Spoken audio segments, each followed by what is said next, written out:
What's up everyone, how are you all? Today we are back with another blazing Naruto story. What if Naruto was abandoned in the forest and raised by something older than Chakra? If you enjoy, then please like, share and do comments. And also check the description to original creator of this beautiful creation. He had only meant to go for a short walk, one to clear his head free of the rubble loosened by the war. It had been days since Naruto had slept, more than a handful of hours, and weeks since he had slept properly, and everything was finally becoming too much to bear. He needed the space and the time to himself, away from people thanking him. Naruto hated that. Everyone had won the war together, from people looking at him sadly, people asking his opinion, and people needing more help. He just wanted some peace. The sun was beginning to break through the landscape, and Naruto sighed, rubbing his eyes as he shifted on the mountainside he was on. He summoned a toad to return to Konoha with the intent to let Tsunade know he was safe, and let it go in a puff of smoke, turning his eyes to the horizon. Then after. There was a lot the war had taught him. For one, Naruto knew now he couldn't fix everything. No one could, though his mind was mainly centered on Sasuke and how, in the end, he was little help to his friend. Sasuke was somewhere out in the world, very much alive yet very much invisible for now.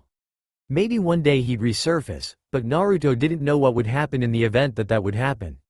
He, just like Naruto, needed his own peace, and there was no doubt he'd find it. Naruto had that much faith in his friend. Naruto stood up, stretching his legs out and shifting his bag onto his back. He'd packed some food and basic shinobi supplies, just in case, and was glad for it now as he dug an apple from his bag and bit into it. Not caring where he was going, Naruto kept walking. He could hear the sound of the ocean and wasn't disappointed when he saw the twinkling blue of salt water far away, the coast of the Fire Kingdom spreading before his eyes. Across those waters lay the ruins of Uzushiogakure, his ancestral home. Sometimes Naruto wondered what it was like, but there were times when it was better to leave some things alone. Uzushiogakure was beyond saving, a relic now. The sand was soft under his feet as Naruto slipped his sandals off. He smiled to himself and walked along the beach, creeping towards the incoming waves and letting the water soak his toes. He'd missed simple pleasures like this and was glad for his reprieve from the village now. The sun began to hide behind the horizon, and Naruto sighed. If he didn't want to catch a chill, then he'd need to find a place to pitch his tent. There was a small, scrubby area back towards the mainland, and Naruto headed there, slinging his bag on the floor and yawning. Mid-yawn, Naruto thought he heard a squeaking sound. He paused, jaw wide open, and looked around.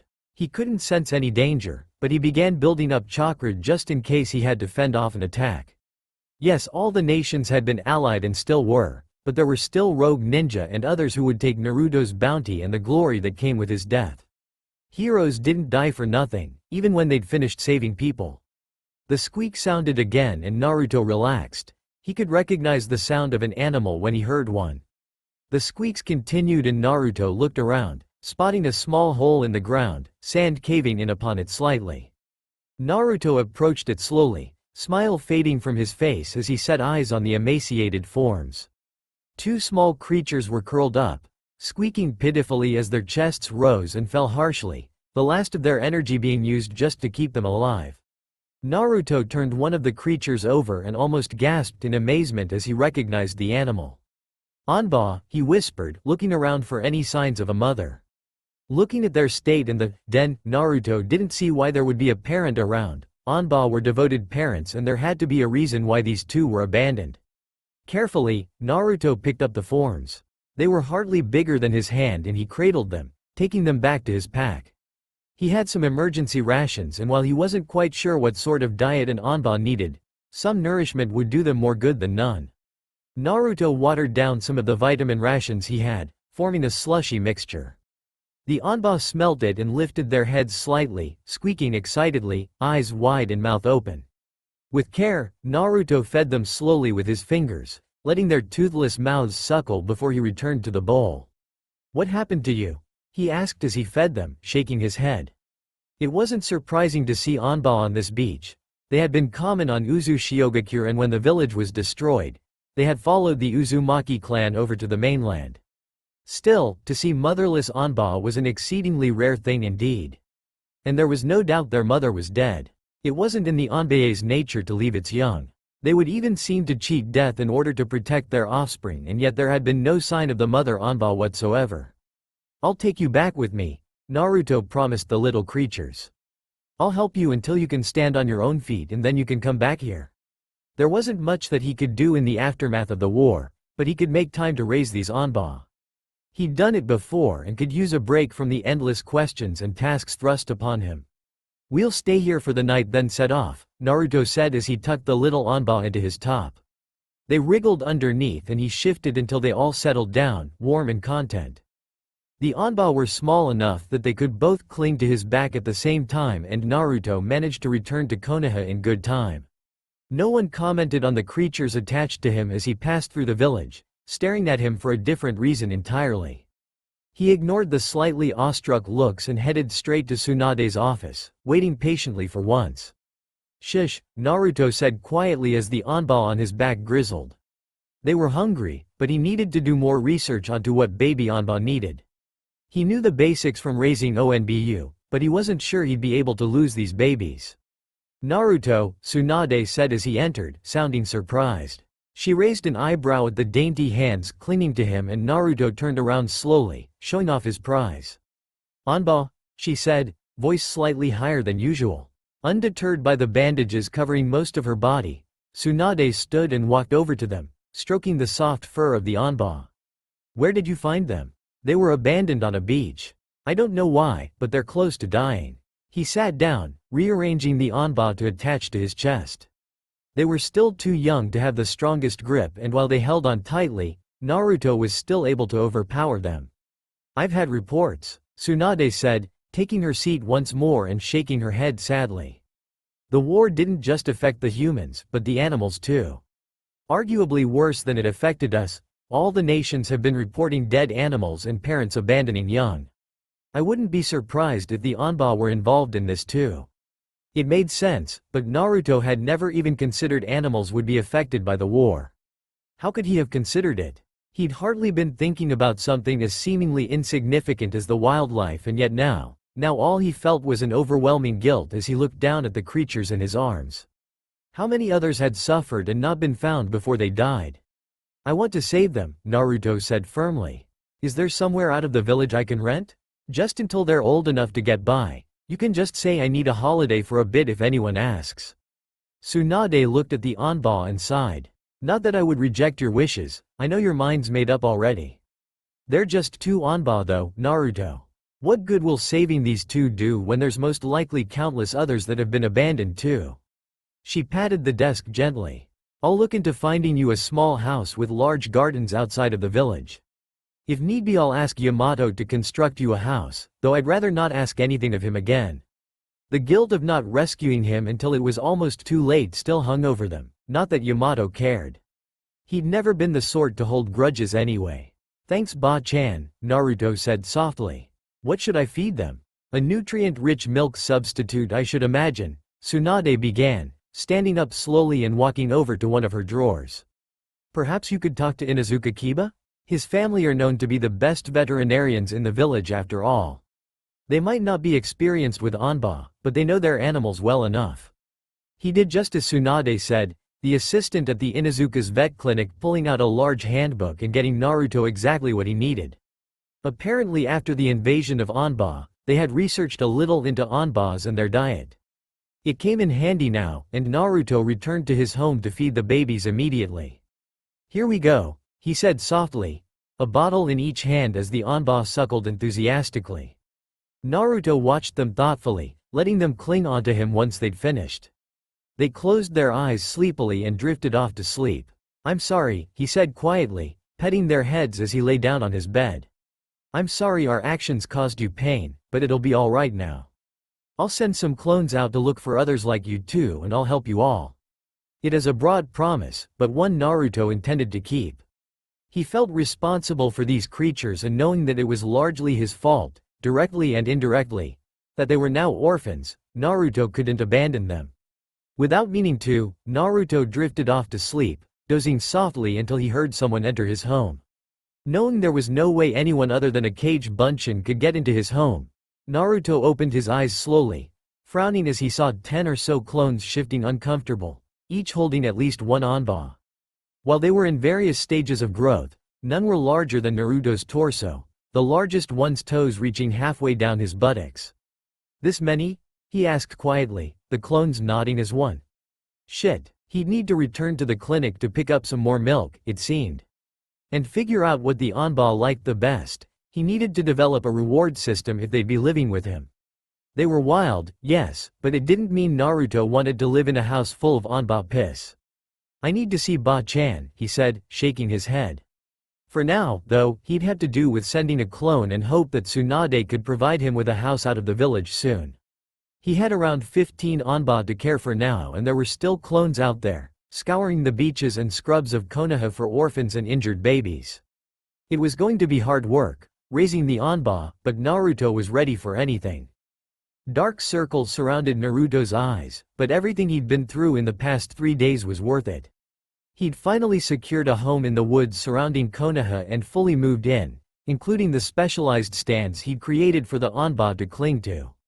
They were adapted shinobi training tools, padded with sheep wool to create a comfortable resting place for the Onba.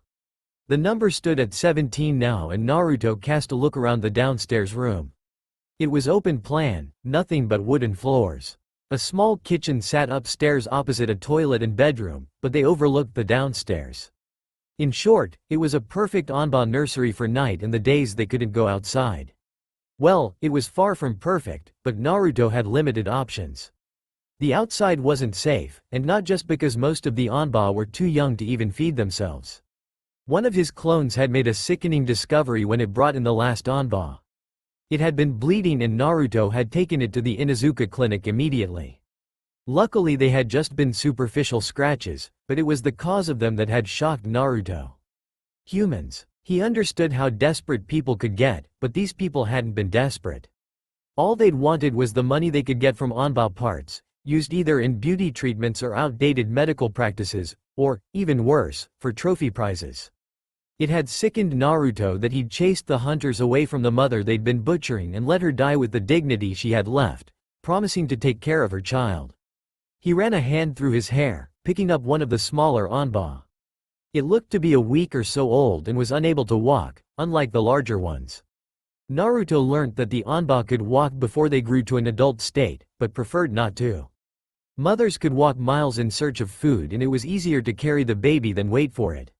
Besides, they were pretty pathetic walkers while still in their infancy.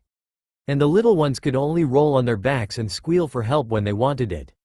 They were useless, but Naruto couldn't help but love them all the same. "Dinner time, little ones," he called, and squeaks began to sound across the room. Naruto smiled and looked down at the milk holder he had fashioned. It only held the bottles so he could disperse them easily, but it made a huge impact. He made the rounds easily, hooking bottles onto the backs of the Onba mothers, making the babies work a little. For the weaned babies, Naruto had a mixture of berries, fish and nutrient paste, in bottles like the milk yet without the teat. When he was finished, Naruto took a moment to watch the Onba, smiling as they gargled to each other as they ate. They were unique creatures and Naruto felt a sense of satisfaction that they were all doing well. The weather was nice and Naruto decided that he'd take the larger Onba outside when they were done eating. The smaller ones would sleep, but a few of the larger ones could return to the wild soon, and Naruto wanted to get them used to living outside before he let them go properly. Still, he wanted to fence off an area before he let them out. They weren't ready to wander off on their own just yet. He was inspecting the land when he heard the sound of a twig cracking underfoot. Instantly, Naruto ducked down, looking for threats, and he frowned when he saw the figure of a man walking slowly through the trees. It was a man he knew well, though he would have liked to get to know him better. Still, what was Uchiha Itachi doing out in the forest? He had been reluctant to return to Konoha. Naruto knew that much, but with little else to go on, Itachi had drifted back. He'd entered Anbu straight away, captaining a platoon when he'd passed all the relevant tests, and buried himself in work. He was hardly seen and it was easy to forget the pardoned shinobi. Naruto hadn't forgotten. Well, not in the same way most of the village seemed to have. Just because Itachi wasn't parading around the village didn't mean he didn't exist, and Naruto tracked his progress by sneaking files off of Tsunade's desk, frowning at the reports that concerned Itachi. He was detached and mechanical, they all said. An impeccable shinobi, but a deeply wounded man. He watched silently, frowning as Itachi made a show of touching all the trees around him, muttering something to himself. Perhaps he'd finally cracked. There was enough reason for Itachi to lose himself to insanity after all. Naruto jumped as Itachi turned to him. His eyes were dark and his face blank, but when he met Naruto's gaze, he smiled pleasantly, carrying on his way peacefully, running fingers over bark. It was strange, but Naruto shook his head and continued to set up the outside area. He had other things to worry about than what Uchiha Itachi was doing touching up trees. Except Itachi kept doing it.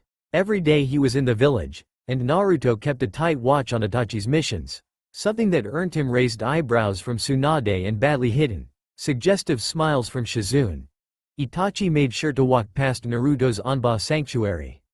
Naruto still had no idea why, and it was a week before he grabbed one of the little Onba and strode forwards with a determined look on his face. Naruto-kun, Itachi greeted calmly as Naruto set the Onba on his back. What are you doing? Naruto didn't answer right away. Instead, he took a small step back, inspecting his handiwork. The Onba gave a delighted cry, wiggling its lower half in excitement, like a dog would wag its tail. I think he likes you, Naruto said, finally looking at Itachi. I thought you might like some company on your walk. Itachi looked concerned for a moment, as if it was Naruto's sanity up for debate, not the man who walked through the forest stroking trees, but shrugged gently, careful not to dislodge the Onba on his back. I'll be sure to return him before dinner, he said, and then was walking onwards, leaving Naruto and the rest of the Onba. Whether the one on his back would do any good, Naruto couldn't say, but he did know Itachi lived a lonely life. A little companionship, even in Onba form, would be good. As promised, Itachi returned as dinner was cooking. The Onba on his back was asleep and Naruto looked at it with a smile. Welcome back, he greeted, and Itachi slipped his shoes off as he entered, touched gentle so he did not wake the baby on his back. What are your motives? Itachi was nothing if not direct, and Naruto paused in dishing out dinner. He looked down and shrugged. Let me feed the army and I'll talk to you properly. I've got some ramen if you want to share. Ichiraku ramen, that is, not instant. Clones can be pretty useful. It wasn't so much an offer as Naruto telling Itachi that he was to stay for dinner, but Itachi seemed compliant. Naruto handed out dinner, dry food for the older Onba and milk again for the younger ones, and took the baby from Itachi. It had woken with a cry, nibbling the back of Itachi's black top as it waited impatiently for its food. With a parent's eye, Naruto watched over the Onba feeding. He pointed out different characteristics to Itachi and a few he expected to reach full adulthood within a week or so. Itachi listened, though Naruto couldn't tell if he was being polite or was genuinely interested in the Onba. Eventually, they headed upstairs for their own dinner, the Onba free for the night. They would settle down in the next few hours and sleep well through the night. In that respect, Naruto knew he'd be suited to be an Onba. Once he was asleep, there was nothing that could wake him short of a miracle. You walk around here often, Naruto began, looking at Itachi over the steam of their ramen bowls. I've walked around here longer than you've been saving Onba, Itachi replied. I hope you're not mistaking me for one of them. The tone was relaxed and Naruto rolled his eyes. If I ever thought you needed saving or rescuing, then I'd be an idiot. I'm not on some sort of redemption project to save you. The Onba is partially because of guilt, but I'm not misplacing it with you. I'm just curious why you come around here every day you can, feeling the trees.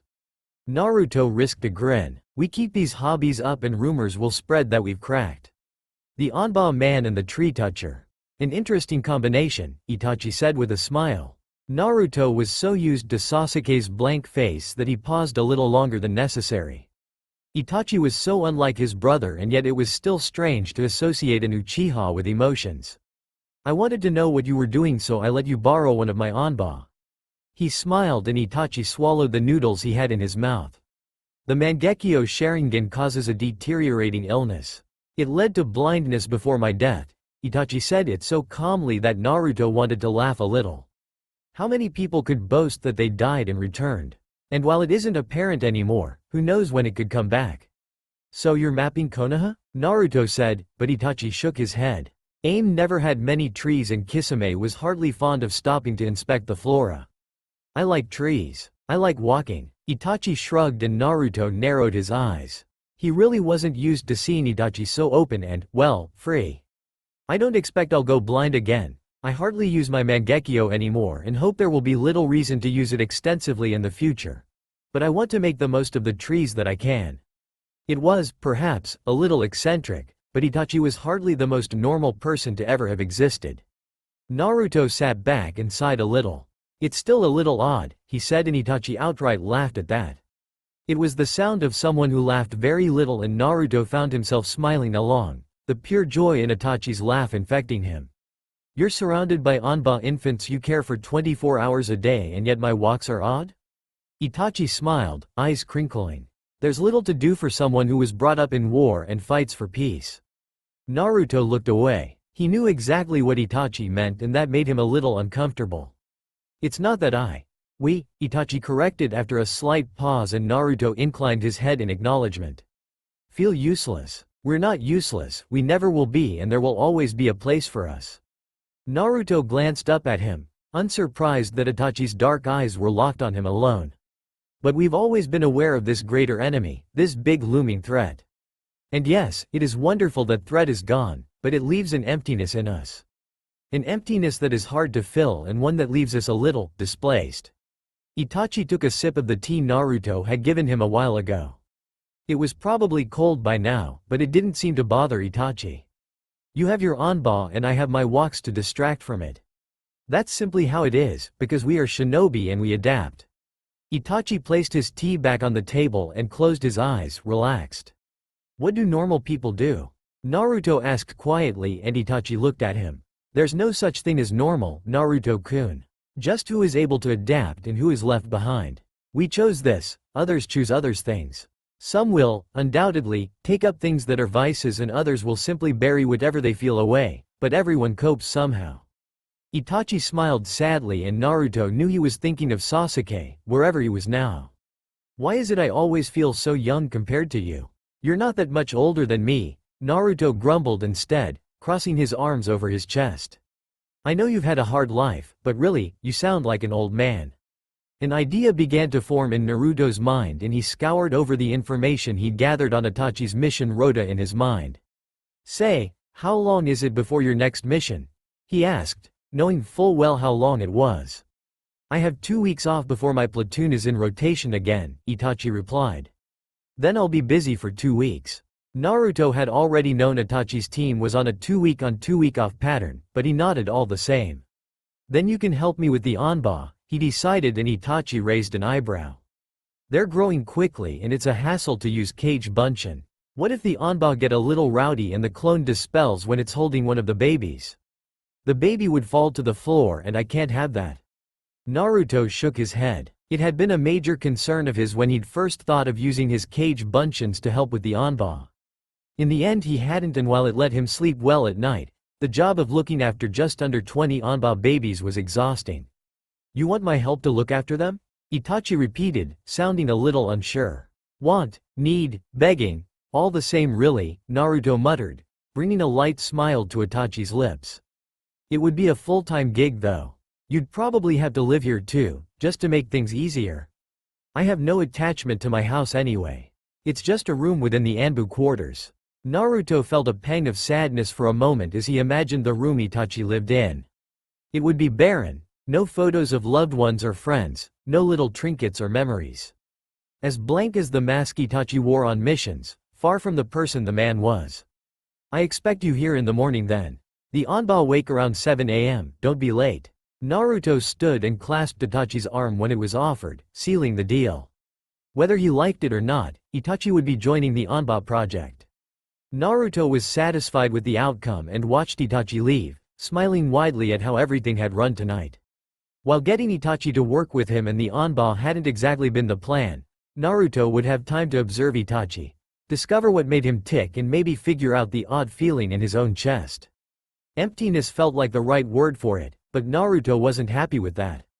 He'd lived a long time with emptiness clouding his soul, and he wasn't about to tread that path again without a fight.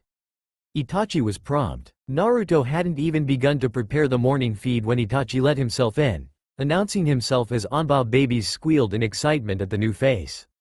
There was a loud thump and Naruto looked down in worry, relaxing as he saw Itachi heading to the baby that had thrown itself off of its perch. "Come on now," Itachi said gently. "No need to react like that. It's only me." The Onba gargled in response. "Don't tell me you've forgotten already?" Itachi said, mock hurt in his voice.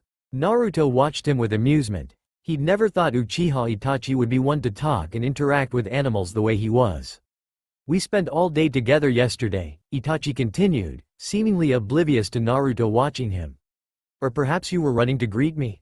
Itachi stroked the Onba behind the ear and it squealed happily, paws stretching out to try and grab Itachi. "Let's get you breakfast first and then we'll see about a ride, okay?" The Onba mewled sadly, but allowed Itachi to place it back on its perch, joining the others that had woken in calling for food. All right, Naruto called, collecting bottles and moving down to hand them out. "Itachi's going to be helping me with you lot from now on. Be nice to him, he's a scary ninja." Naruto handed Itachi some milk bottles, pointing out where they were to be delivered. He then set out on his own side, greeting the Onba as he fed them. They were less like animals and more like children once you got to know them, each with their different personalities and likes. "The weather's nice, so I was going to take them all outside today. The little ones need to get used to it just as much as the ones that will be leaving us soon," Naruto said as he came to Itachi's side. The large doors to the house were open, easily revealing the entire area Naruto had set up for the Onba to play in. "How will you know when to release them?" Itachi asked, and Naruto frowned before he remembered Itachi wouldn't have been in the village for the last Onba incident. "Trust me," he said with a grin. "You'll know." When the Onba had fed, they set about taking them outside. The larger ones were made to walk, Naruto not one to encourage laziness in those who would be fending for themselves soon, and the little ones were carried out on their perches. "Well, almost all of them." "Naruto," Itachi said quietly, and Naruto looked up, tempted to laugh when he saw the Onba clinging onto Itachi for dear life. "I think that one likes you," he said, coming over and trying to pry the little troublemaker off of Itachi. It was old enough to cling tightly though, and Naruto sighed. "She doesn't want to come off," Naruto said. "Looks like you'll just have to put up with her." Itachi didn't once complain, even when the Onba pissed down his back. He simply asked Naruto to remind him to bring a change of clothes the next day and stroked the Onba's head. Naruto watched in fascination at Itachi's gentle touch and the way he watched over their Onba like a cautious parent. Of course, Itachi would never father children. It wasn't due to the fact he was infertile or not attracted to women. Naruto had no idea about either of those things. It was easy to see though, when you knew Itachi and could look him in the eye, unafraid. Killing his family still weighed heavily on Itachi's shoulders, and it was hard enough for him to see Sasuke, and he loved Sasuke to the ends of the earth. No matter how much he'd love his child, it would destroy Itachi. Animals, on the other hand, were a different matter entirely. Whether he'd acknowledge it or not, Itachi had a lot of love to give and even more that he deserved to accept. Humans couldn't give him that. Onba on the other hand. "So now you've had your first Onba day," Naruto said over dinner. "How's it been?" Itachi sipped his tea and smiled slightly. "It's been an experience," he said. "Tiring, but rewarding." Naruto inclined his head. They'd spent 20 minutes prying the Onba that had grown attached to Itachi from his back. Itachi hadn't once complained, shaking his head as the Onba turned her head away and hissed whenever they came close once she was back on her perch. "Will you stay here from tomorrow?" Itachi looked up at the question and inclined his head slowly. "If it works for you," he said, and Naruto nodded in satisfaction. Itachi had been a major help, especially when the Onba decided they'd prefer to climb over the fence and practice their running skills. The little buggers were fast when they wanted to be.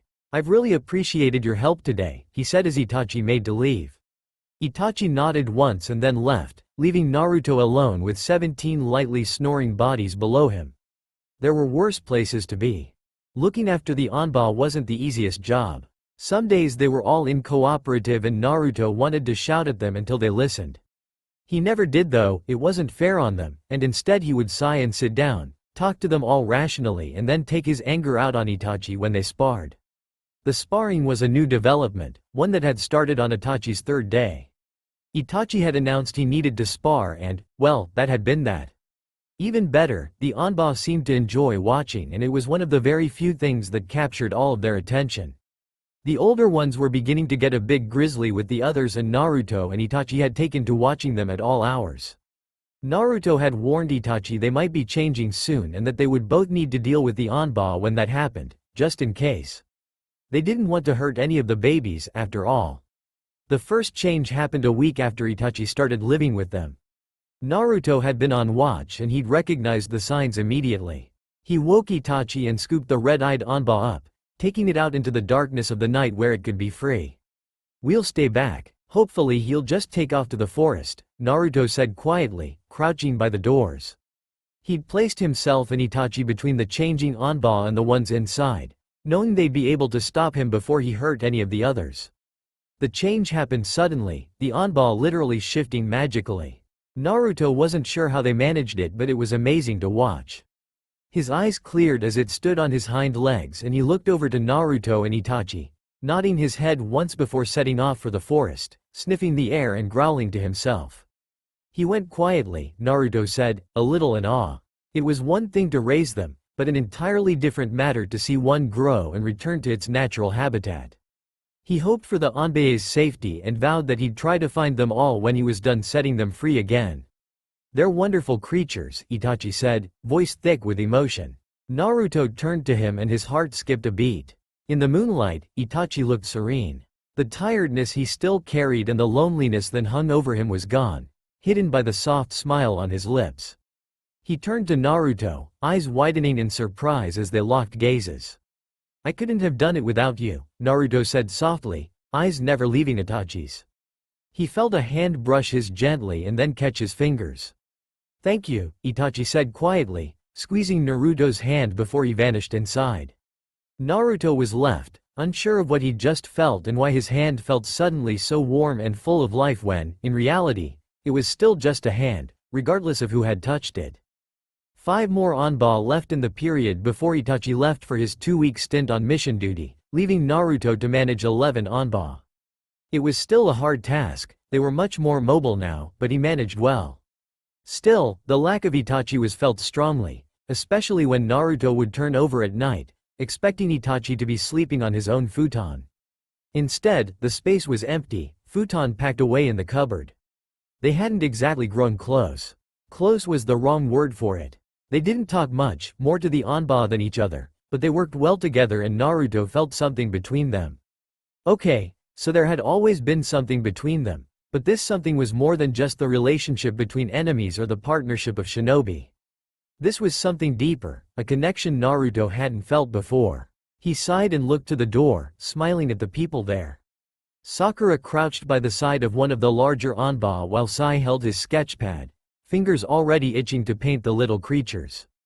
"Thanks for this," Naruto said as he greeted them, gesturing for the Onba to follow him outside. He'd asked Sai to paint them, to form proper accounts in Konoha's history, just in case someone else needed to help them once Naruto was gone. Paper, unlike people, could live forever, after all. "They're very sweet," Sai said, completely honest, and Naruto smiled. "They're characters," he replied and led them outside, letting the Onba free roam and sitting down on the steps at the front of their house. Sai sat apart from them slightly, setting up what he needed to draw. "So," Sakura began, tapping her fingers against her knee, "I heard you enlisted some help with these little fellows?" Naruto nodded, not sure what Sakura was expecting. While she knew of his innocence, she wasn't exactly best friends with Itachi and probably more inclined to hate him than like him. Naruto couldn't be sure though, he'd kept away from the village as much as he could. "But, Uchiha Itachi? Really?" She didn't sound angry, but she didn't sound particularly happy. Naruto risked a glance at her. "What's wrong with Uchiha Itachi?" he said, and Sakura sighed, as if the world was asking her to embark on a great quest. "Nothing, not really. He's a remarkable man, a nice man too, and while I wouldn't say I'd trust him just yet, he deserves a lot more than what he's been offered in life." Naruto frowned, confused as to what Sakura's problem with Itachi was.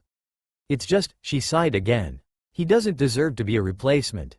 Naruto started at that and looked at Sakura with wide eyes. She couldn't really think that he'd asked Itachi just because of Sasuke.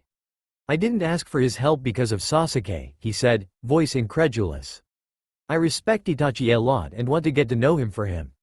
"I'm only checking," Sakura said gently. "I know you're not the sort to do that, but I just want Itachi to be happy." She gave an odd chuckle.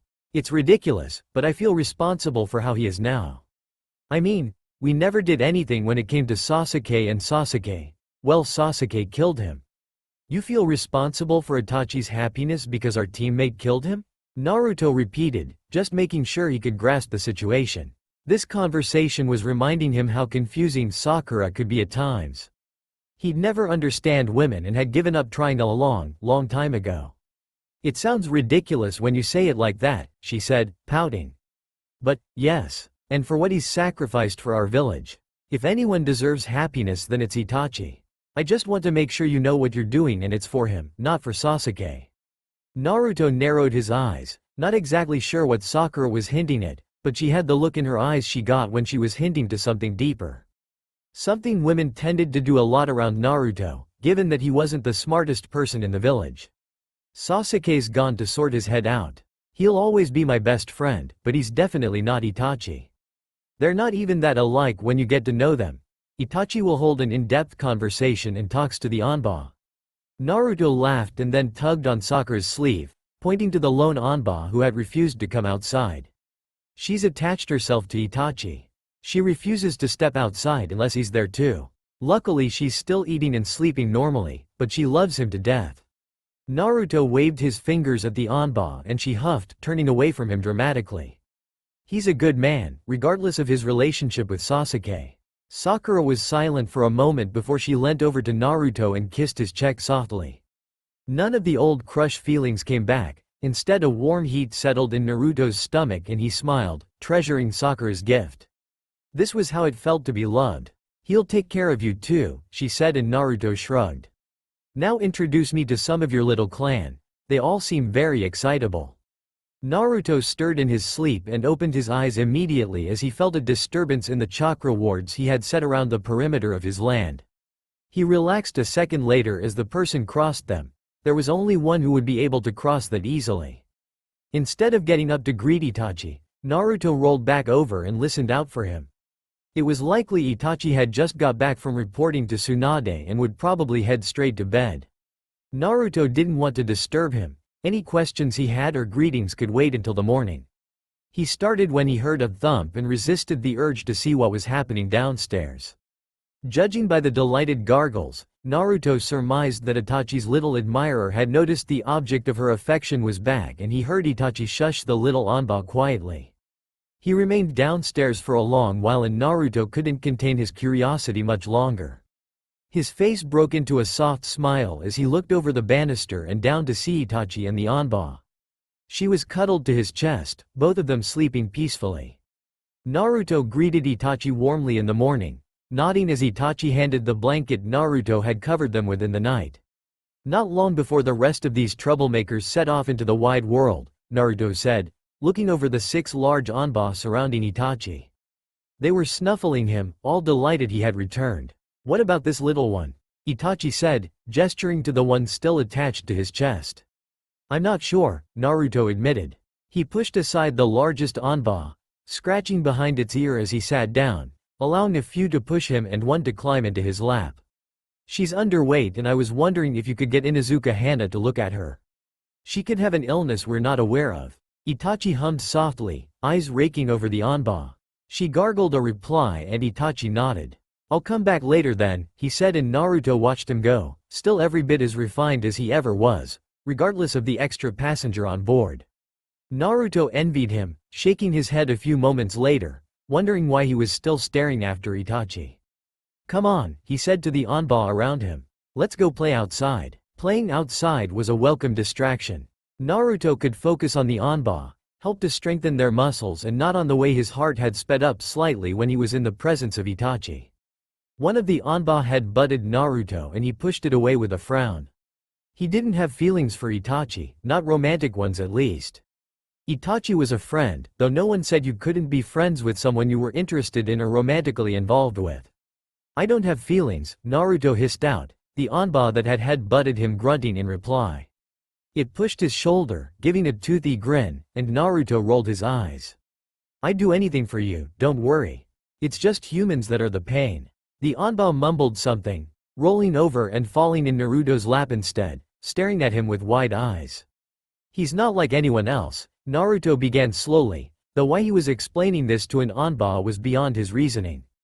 At least the little creature couldn't reply back. The little was a loose term at this point in time.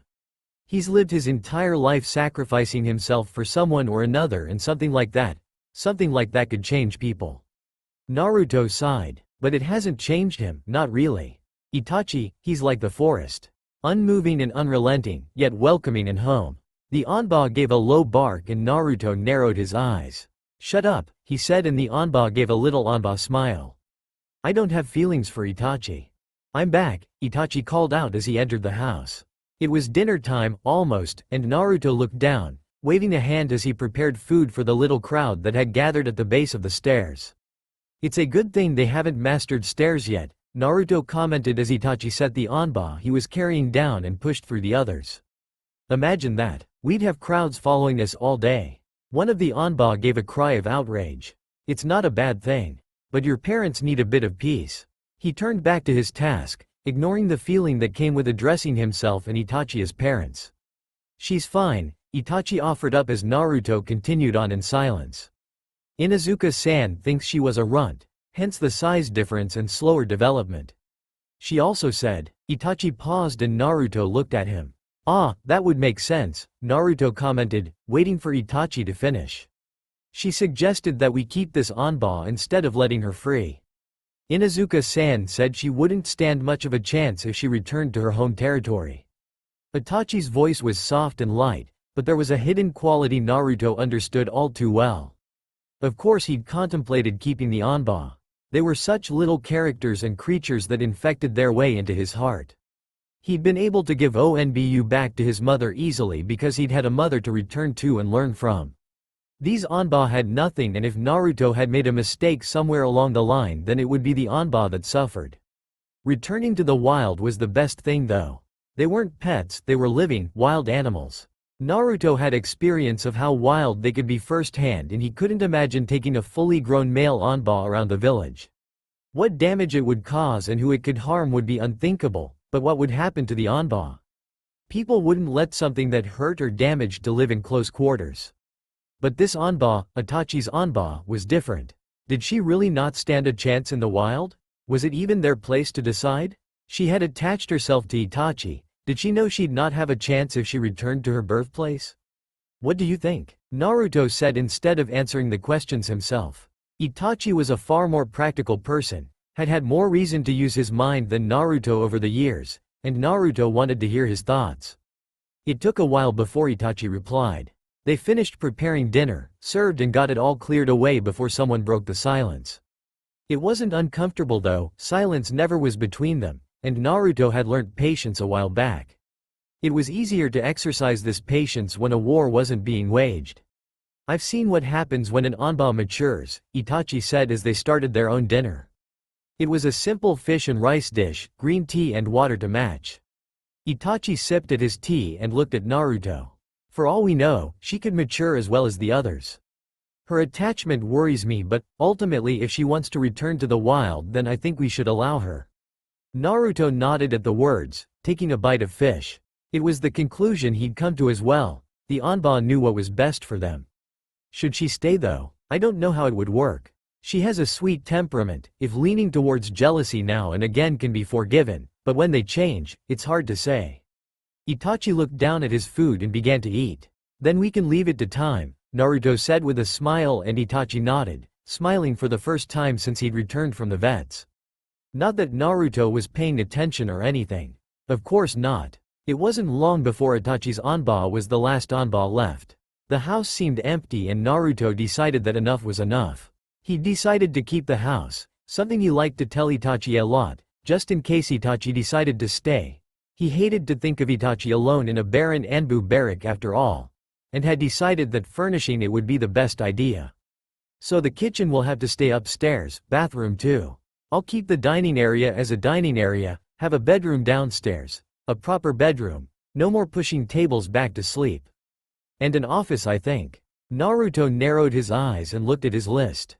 I'll have another room, for guests maybe? And then, well, I'm not sure. Itachi looked over at him. It sounds good, he commented, though Naruto caught the slight hesitation. It can be your room if you want. Fuck the guests, you're more important. The words practically fell out of Naruto's mouth and he focused on his list more intensely than ever before, hoping Itachi wouldn't hear the desperation in his voice and would just accept the words at face value. It wasn't awkward. Okay, so it was awkward, but then again it was always going to be a little bit awkward the morning after, but it would have been less awkward if they hadn't woken up to an Onba flinging herself on top of them. At once, Itachi rolled to the side and Naruto shot up, arms wrapping around the intruder as Itachi's Sharingan flashed. A beat later and they looked at each other, looked at their captive and then laughed, Itachi sneaking back under the covers and stroking the Onbae's fur. I thought they couldn't climb stairs, Naruto muttered, running a hand through his hair and yawning. You nearly gave me a heart attack. A large crash outside sounded and Naruto suddenly understood why the Onba was here. All of the Onba had been scared of storms, but they'd huddled together and never needed reassurance from Naruto or Itachi. Now, there was no one but humans for this Onba to turn to and she whimpered, shivering as lightning flashed and another roll of thunder sounded. I'm going to grab some pants, Naruto said, standing up and heading to the clothes drawers. He was fine being with Itachi and naked, but he didn't feel like facing a scared Onba without clothes. He noticed that Itachi did the same, a little put out when Itachi also shrugged on a pajama shirt. Do you think we should name her? Naruto said from the kitchen, pouring glasses of water for him and Itachi. I mean, it's pretty certain she'll be staying with us, but even so, I named Onbu and he was fine to return to the wild. Naruto padded over to Itachi and the Onba, kneeling down and stroking the Onbae's fur. She half closed her eyes, leaning into his touch. We could call her Sasuke, Naruto said with a straight face. It took just a glance to see the deadpan expression on Itachi's face before he broke into laughter, falling back onto his bed and dragging the Onba with him, snuggling her and letting her run her paws on his face, bashing him for fun. While I would love to see my little brother's face when he learns we named a female Onba after him, his ego wouldn't handle it. Itachi smiled. Plus she needs a brand new name. A brand new name for a brand new Onba. How about Onbae? Naruto suggested, going with the theme he'd picked for his first ONBU. They didn't need human names, Onba were Onba. Their names were only for human use, really. Itachi and himself would never be able to tame an Onba fully, but they could be friends with her. Do you like the name Onbae? He asked the Onba and she snorted, waddling over to Itachi instead, grinning back at Naruto as Itachi gave her a cuddle. Onbae it is then, Naruto said and rolled onto his back, stretching. They spend the rest of the early morning like that, waiting for the storm to subside and then the rain to stop. At one point, Onbae fell asleep and Itachi soon followed her. Naruto watched them fondly, wondering how he'd ever been able to convince himself he had no feelings for Itachi. One thing was true though, he'd found his little family.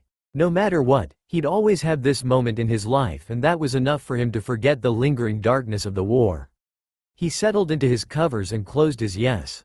They woke a little before midday when Onbae started running around, crying out for food. Naruto set to making her a late breakfast, leaving Itachi to cook for the humans. They were just sitting down to eat. Onbae granted permission to join them at the table since she'd climbed up the stairs herself and would be a nightmare otherwise when someone called out from below. Sorry to intrude. A woman's voice called out and Naruto looked over the banister in surprise, calling for Shizune to enter. Do you want something to eat? Naruto called out as Shizune took off her shoes. We're just about to start lunch, come and join us. Shizune declined the offer of food, but took some tea and joined them. She smiled at Onbae, turning to Naruto. Tsunade-sama asked me to come and warn you that a few poachers have been spotted in the fire country. She's not sure if they know about your Onba, but we all wanted to warn you. Shizune took a sip of tea, smiling again at Onbae. Naruto frowned, unsure what to think of this new bit of information. Poachers were bad news all round and he hated to think that his Onba were facing a deadly challenge just when they'd gone back to the wild. Naruto liked to think that they would be able to take on poachers, but he'd seen the damage that could be done and if hunters knew how to deal with an Onba then there was nothing that would stop them. Tsunade-sama's sent a few teams out to track them. Mainly genin who need to get a little more experience, but they're all good teams. She sighed. There's also another reason why I came out here, one that we're all a little uncomfortable with. Shizune glanced between Naruto and Itachi, focusing on Naruto. People want to know what exactly you're doing out here. Tsunade-sama understands, but people are beginning to question whether this is the best thing or not. Shizune bit her lip. There's also people wondering why you're living with Itachi-san too. Though she was clearly not one of the people who thought that way, Shizune looked uncomfortable by what she was saying. Naruto sighed. In all honesty, he'd been expecting this from the first day he'd started living out here. It had only been a matter of time before people began to wonder where he was and why he was out here, though he didn't owe the ones asking questions anything. What do I need to do to get them off of my back? Naruto said, rolling his eyes before nodding to Itachi. Silently, they swapped some of Naruto's rice for a piece of mackerel, ignoring the look Shizune shot them, both intrigued and suspicious. A few missions, low-key in terms of skill, but high-profile. Tsunade-sama was thinking about putting you on some paperwork duty once a week or so to build up your knowledge of everything a Hokage needs to do. Shizune smiled. It might also help if Itachi was seen outside of Anbu, interacting in the village. I have no wish to parade through the village just to keep up appearances, Itachi said, setting his empty bowl down. I've done a lot of playing up for the village and learnt that one cannot always be the image people want one to be. Itachi sipped at his tea. Naruto watched the steam rise around his face, curling over his thin nose and high cheekbones. Dark shadows lined his eyes and Naruto watched as Itachi was unwavering in his gaze, staring solidly at Shizune, and she nodded sadly. I can't say that I blame you, she said, setting her cup down and rising. Just keep an eye out for your Anba. Hiding away sometimes brings unwanted attention and people start to pry. With poachers on the lookout now, I'd hate to think of anything happening to her. She blushed and continued, not that I think you should do what the village wants, she hastened to correct. Just that we all want you to be happy. Shizune left after that, wishing them well. Naruto sighed and leant back until he was lying down, legs still crossed. What do you think, Anbe? He said, and Anbe slammed her paws on the table, indignant expression on her face. She looked at Naruto and then threw herself backwards, mimicking him. I know my table manners are appalling and you haven't had any of your treats today, but come sit by me and give me some advice. Anbe stood and shuffled over to him, sitting on his chest. She was heavy and Naruto struggled to breathe as she adjusted herself. So you have no ideas, huh? Naruto said as he scratched behind Anbe's ears. He stretched his legs out under the table, smiling as he felt Itachi's hands on his ankles, moving to absent-mindedly massage his feet. How about you? Naruto said, looking at Itachi for a moment before Anbe shoved her face into his line of view. I think it would be a great opportunity for you to work with Tsunade-sama, Itachi commented, working down the center of Naruto's foot. As for me, I was going to retire from Anbu anyway. Naruto sat up at that. Itachi said it so casually, so flippantly, as if it meant nothing when it really meant everything. It's not that I think it's a bad idea, Naruto began openly, but ANBU's pretty much been your entire life. It wasn't, as he said, as if Naruto thought Itachi leaving Anbu was a bad idea. In fact, he thought it a very good idea, but Itachi had been in the Anbu forces since he was young, the Akatsuki after that. Anbu was, literally, his life, and if Itachi had nothing else to fall back on, there was a good chance he'd be forever lost to them all. Itachi smiled softly. It's not like that, though I appreciate your concern. It's always been on my mind, but I'd love to become an instructor of some kind. Whether it's at the academy or within the interrogation unit, I have no preference. His eyes crinkled as he smiled and Naruto's heart warmed. It's just time I was around people more. Naruto stroked Anbe's fur slowly, mulling over the words. He nodded and hugged Anbe tightly. Just so long as I don't have to share you too much, he muttered, heart pounding as the words escaped him. Itachi laughed gently. That could never happen, he assured Naruto, nodding his head warmly. Anbe rubbed her head against Naruto's cheek and he ducked his head into her fur, just in case there was a hint of red to his cheeks. Days flew by and Naruto settled into what he considered the most boring job in the world. He was on organization duty in one of the archives. Not even the assistant there enjoyed pulling out dusty tomes and categorizing things. Itachi moved jobs too, taking on a teaching position within the specialist unit. He specialized in genjutsu, but found himself teaching extra sessions on the side when his pupils sought him out. Already he was gaining a reputation for being one of the best teachers, his pupils taking on board skills and living up to the Uchiha Itachi name. It was only natural that they had forgotten about the threat of poachers. Anbei was still with them, still young and unchanged, but it wasn't until Itachi came home one day that Naruto realized something was very wrong. "I thought you were out walking," Naruto said, standing up hurriedly as soon as he noticed Anbei wasn't on Itachi's back.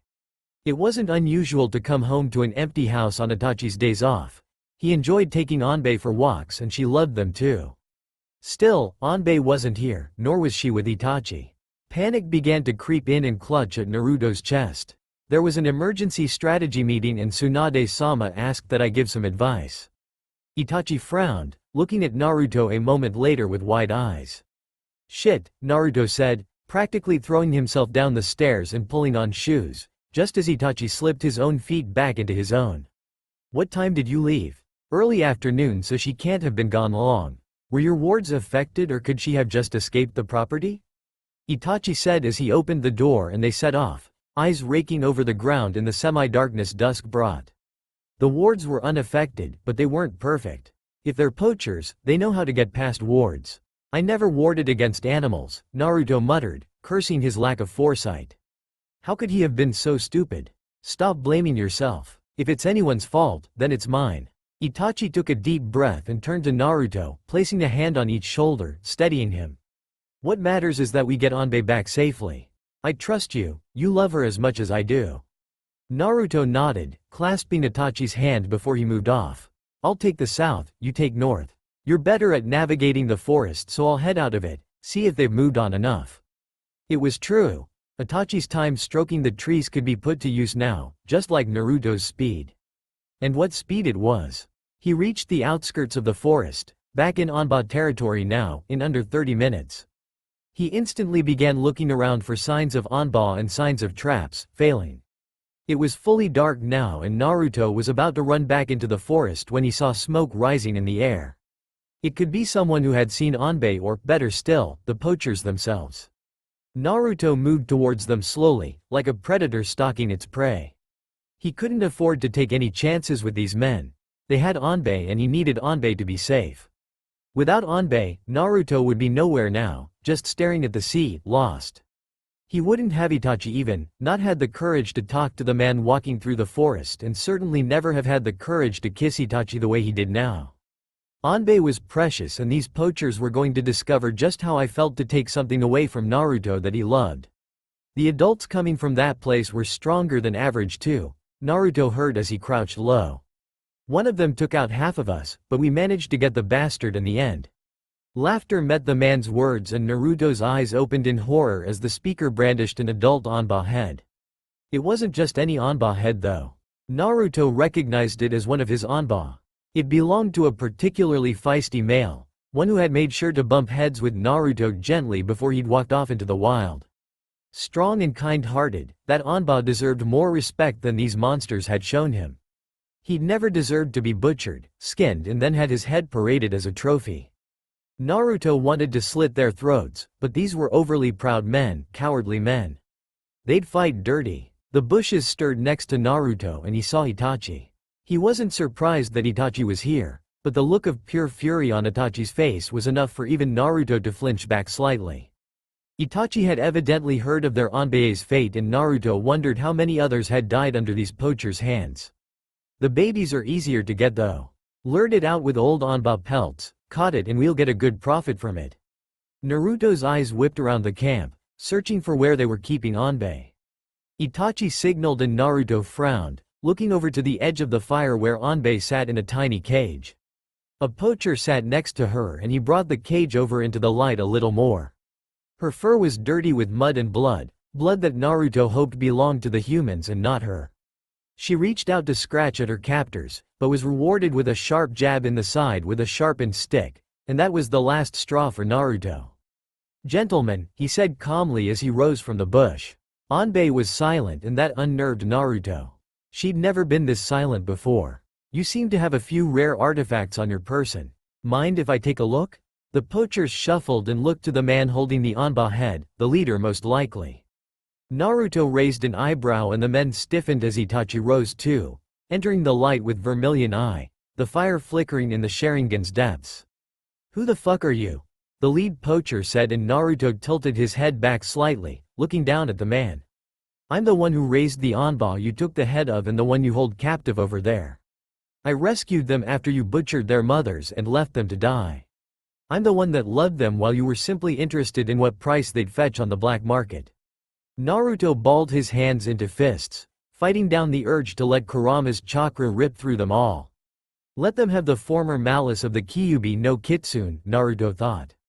Let it tear at them and haunt them for their life. "I'm taking my friend back," Naruto said. "And taking whatever animal parts you've collected. You don't deserve to even be alive," he added and moved forwards, in perfect synchronization with Itachi. They didn't kill any of the poachers, just disabled their weapons and left them unconscious. Itachi moved over to Anbi's cage as Naruto began rifling through their belongings, shaking his head at the various pelts, bones and other animal parts they had collected. He'd already dispatched a clone to get teams from Konoha, and Naruto returned to the fire circle, trepidation filling his stomach. Anbe was cradled in Itachi's arms, her body limp. She was still breathing, but they were able to get a proper look at her wounds now, and Naruto resisted the urge to kick the poachers a bit while they were defenseless. One of her eyes had been gouged out and blood matted her entire face. The bleeding looked to have stopped, and it was the only injury Itachi could find, but it was a big injury. "I'll take her straight to the Inuzuka clinic. My clone will be back soon," Naruto said, and Itachi nodded wordlessly, understanding the need to stay behind. He'd make sure that the poachers were taken into custody without fail. The journey back to Konoha seemed to take both forever and no time at all. All Naruto could think about was getting Anbe proper care, and he sped faster and faster, yellow chakra lighting the forest as he sped through. "Do you know what the fucking time is?" Hana said as she came to the door, eyes widening as she saw the reason Naruto had been banging on the clinic door so frantically.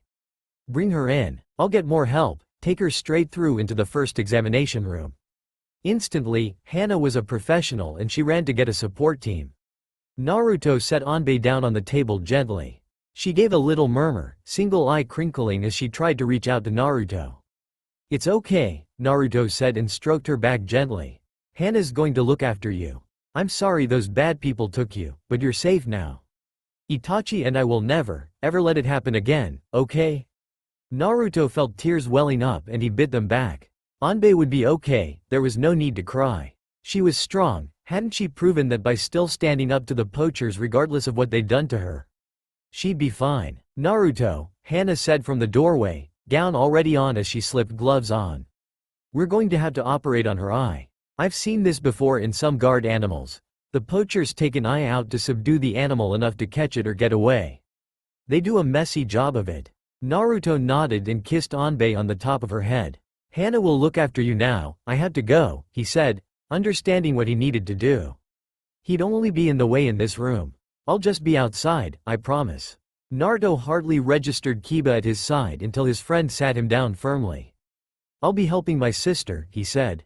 "Akamaru will stay here and I'll make sure to keep you updated when I can."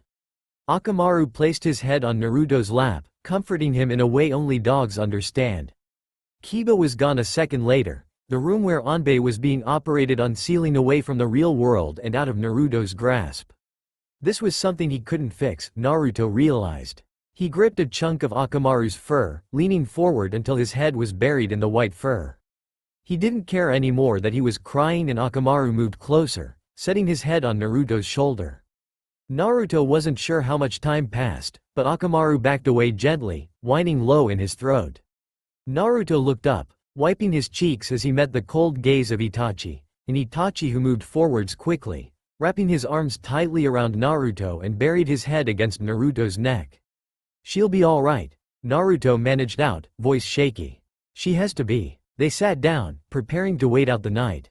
Their hands were clutched together tightly, Akamaru resting at their feet, guarding the two humans from the terrors of the night. "She's resting now," Hana said as she began to wipe down the table. "There is no sign of infection. She's a very healthy Anba, and they hadn't messed her head up too bad. Obviously she'll never see again, and I have no idea how this will impact her relationship with humans, but I'm very positive for her full recovery." The life seemed to leave Naruto's body and he slumped accordingly, smiling brightly at Itachi. Itachi's eyes were watery and he sniffed, thanking Hana heavily. "I'd suggest you go home and get some rest. She'll be a handful when you take her home." She smiled, dark circles under her eyes evidence of the hard work she'd put in through the night. "We can't thank you enough," Naruto said, ready to do anything for Hana and Kiba should they ask. "You love her and that's all I need to know," Hana replied, spraying the table one last time. "Now go home, and not just for yourselves. I want to go back to sleep too." She grinned and Naruto nodded, taking Itachi's hand and leading him from the clinic. They walked back in an odd trance. They were happy, undoubtedly, but guilt reared its head. None of this should have happened in the first place. The house was unnaturally still when they entered. "They lured her out then," Naruto said, breaking the silence as he headed upstairs. He wasn't anywhere near hungry and started pulling out their beds instead. Itachi wordlessly joined him, bumping shoulders gently. "They used Onba they'd killed before to lure her out and then capture her," Naruto said, lip crinkling upward in disgust. "And for what? A bit of money? Recognition? At the expense of something else," Itachi finished, walking to Naruto's side. "Tsunade-sama has them in custody now. None of them will get away with what they did and we can bury the Onba remains, as well as the other animal parts, with the respect they deserve." Naruto nodded, yawning as he finally realized how tired he was. He lay down beside Itachi, curling up against him as Itachi did the same, falling asleep a moment later. They woke up mid-afternoon to a familiar voice and a familiar dog. Naruto greeted Kiba warmly, eyes widening at the creature Akamaru was carrying on his back. She wouldn't stop making the clinic a living hell until Hana said that she should just let Onbe go home. Kiba shrugged and Onbe hurled herself off of Akamaru's back. Naruto cried out, stooping to pick up the injured Onba, but instead of pain, Onbe looked delighted. "That's the funny thing about animals," Kiba said as he scratched Akamaru behind his ear. "No matter how cruel or painful the world becomes, if they have someone they love, they will love them unconditionally. The best place for her is with you too." Kiba understood. It would have been ridiculous for him not to, seeing as he'd been raised to care for dogs and understand them, but a lot of people closed their minds off even when they had pets. Naruto heard Itachi thanking them and while he offered tea, Kiba declined. "I expect a spar with you in return," Kiba said to Naruto. "Maybe see if that Onba of yours wants to join the shinobi forces." For a brief moment, Naruto entertained thoughts of riding on an adult Onbe's back and forming an anti-poaching league, but if it would ever happen, those days were far off. Kiba left and it was their little family once more. Life trickled by slowly. Celebrations began and ended to mark the passing of an entire year since the war and their little house in the forest changed. Itachi and Naruto had a proper bedroom now, as did Onbe, and it felt warm, warmer even than when it was filled with baby Onba. Shit, Naruto said as he darted around the house. "Where the fuck did I put that scroll? Ba-chan's going to kill me." Itachi looked over in amusement from upstairs, the banisters refurbished to allow the people at the table to overlook even when seated. He shuffled the newspaper and shook his head, glasses slipping down his nose ever so slightly. "Itachi," Naruto called out, panting slightly. "Have you seen a scroll? It's small and has a red seal." "Shit," Naruto muttered again, running into the bedroom. "You mean the scroll that contains your application to run for Hokage?" Itachi asked and Naruto poked his head out of the bedroom. "It's on the kitchen table." Naruto's eyes widened as Itachi threw the scroll down and caught it with a relieved smile. "What would I do without you?" Naruto asked, but instead of heading to the door, he walked upstairs. Itachi was standing by the time he reached the top step and he smirked, kissing Itachi deeply and wrapping his arms around him. "Do you want to meet for ramen later?" Itachi murmured against Naruto's lips and Naruto raised an eyebrow. "Are you asking me on a date?" he joked, spinning around and heading back downstairs. "Because if so, it's a definite yes." Naruto looked to the door as it opened and a long nose peeked around the corner, snuffling in annoyance. "Onbe's getting annoyed with me now, I'll see you for lunch." Naruto slipped his shoes on, tucked the scroll into one of his pockets and waved goodbye to Itachi as he closed the front door. Onbe stood waiting on the path, full-grown and impressive. Her empty eye socket had healed long ago and she turned her good eye towards Naruto, giving him a look that said it all.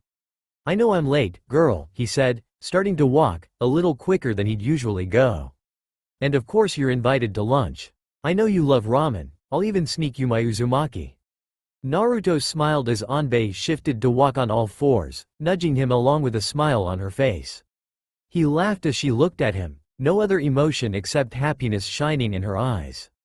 It was hard to believe how far she'd come, and Naruto couldn't help but smile back. He had everything he wanted in his life, his Anbei and his Itachi, and he could scarcely believe how lucky he'd been. "How about a race?" Naruto said, and Anbei grunted. She was fast and Naruto had yet to beat her without using his Hireishin. It was a fact that Anbei loved to parade in front of Itachi. She still worshipped him. Time did nothing to change that.